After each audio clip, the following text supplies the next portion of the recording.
90% junk silver, constitutional silver demand has dropped. Demand for silver overall has dropped. And why has it dropped? What does it mean? Is it a concern? Is it a good time to buy? I mean, all these questions, come up whenever you're thinking about it. And being in the business, you see what sells and what doesn't sell, and you see what was selling a lot last year and what's selling less this year. And you go back and forth with it, and you try to stock what you think you're going to sell quickly. It's going to move. And then, of course, you have to, with customer demand, and you always got all that to think about as a coin dealer and a bullion dealer. But there's something I want to read that's very interesting. And this is from another coin dealer that I know, Atlantic Golden Coin Buyers down in Georgia, Atlanta, Georgia. I want you to read what he wrote in my help community. And by the way, this is my help community. If you need help with coins, come over here. If you've got images and all that, come over here and post them and we'll give you help. We'll be glad to help you out over here at Coin Help You community. It's coinauctionshelp.com/forum. So junk silver, always a great option for long-term investment. It says this past year was one of the most interesting in recent memory for junk silver coins. While the price of silver fell approximately 36% for the year, demand for silver coins, and in particular junk silver coins, was at unprecedented levels. During much of the second and third quarter, supply was particularly non-existent, and the small amount that would occasionally come to market was spoken for before the coins could make their way out to the showroom floor. As we highlighted a recent article, premiums rose to as high as 18 to 25% for 90% dimes, quarters, and halves in the second and third quarter of 2013. This is written in 2014, based off of 2013. Now, if you know anything about the price of silver back then, in 2013, but in 2011, it went up to $42 plus, $42.58. This historical chart here. And then we watched it decline. When that article was written in 2014, it was down around 19. So that gives you kind of a time frame on what month this was written as well. Then it declined even further. But during this time, even though it was dropping, the demand was up. Now it got to the point where there was a few years where it just doesn't make any sense why it was like this, especially with the growing demand for electronics, technology, industry. I think a lot of it has to do with it being reported and not reported by certain countries.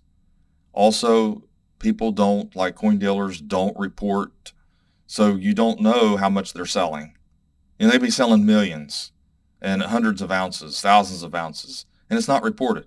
Heritage sells it, Pinehurst Coins, all these large bullion dealers, SD Bullion, JM Bullion, they sell all over the United States, maybe even all over the world. And there's nothing tracking all of that. There's nothing tracking all the ounces. I think that's a lot to do with it. But anyways, I thought this was interesting to talk about this article and highlight the fact that we just went through a demand like this. Literally, it was $3 and $4 over whatever the melt was for silver, especially the 9%. And it was almost as much premium on it as the Silver Eagles. And you couldn't keep it. You couldn't find it. You couldn't buy it. I mean, you could buy it, but what I mean is, as far as the dealer's concerned, trying to keep the supply up. It's not that there's not plenty of it out there, but it was changing hands and moving around, and a lot of things were going on. And now here we are back to a low demand, even though you can see right now silver's at $30-some an ounce. The demand's not there, but the premium's down. So this is a good time to buy it. It's not a time to panic. Obviously, I'm never like that. This panic mode, up or down, it doesn't matter. This seems to be a good time to buy, and it's been consistent since COVID in the highs. And I like I said, you can blame a lot of different things on this. You can say that the demand's down because of the economy. But it's the same thing back here. It's a cycle. I don't believe for a minute it's just because people don't have money. I know that it is more expensive now to live, but it was also more expensive to live in 2013 as it was in 1993. in 2003. I mean, if you want to talk about a 10-year difference. So prices do go up. Inflation is a thing. Now they've went up a little bit more. Inflation has been a little bit worse in the last 4 years, 5 years, but still yet the demand is down. Inflation is not much different this year as it was last year. Prices aren't that much different in a year's time, is what I'm trying to get at. But last year, man, you couldn't keep 90%. The year before that, the same thing. The year before that, the same thing. Now, I will say this. This is my opinion here. Now, I'm not saying that I'm an expert on the markets, but this is just an observation of mine. Demand's down, premiums are down. It is a time to buy it. Definitely. What does it mean? Who knows? I know that silver's up because there is more reporting going on. I know China is reporting what they're buying now versus what they used to do. So we know that that's part of the reason why when you start, obviously, if you're not reporting what people are buying, it's not being recorded, then you don't know how much the demand really is. So it's kind of like not that the demand's being suppressed or the prices are being suppressed, but in a sense, if they're not being reported, then it looks lower than what it is. I think that's more than likely what's going on with a lot of it. So right now, if you want to buy 90%, this is a good time to buy it. You are going to pay more for it because silver is up. This could change, this could drop a little bit, whatever it is. But remember, when you look at this historical chart and you're trying to look at trends, you notice that it went up, then it dropped back down, then it went up and it dropped back down. You're seeing these trends. So you buy on the drops. Everybody knows that. It's just common sense. You also want to buy when the demand is low.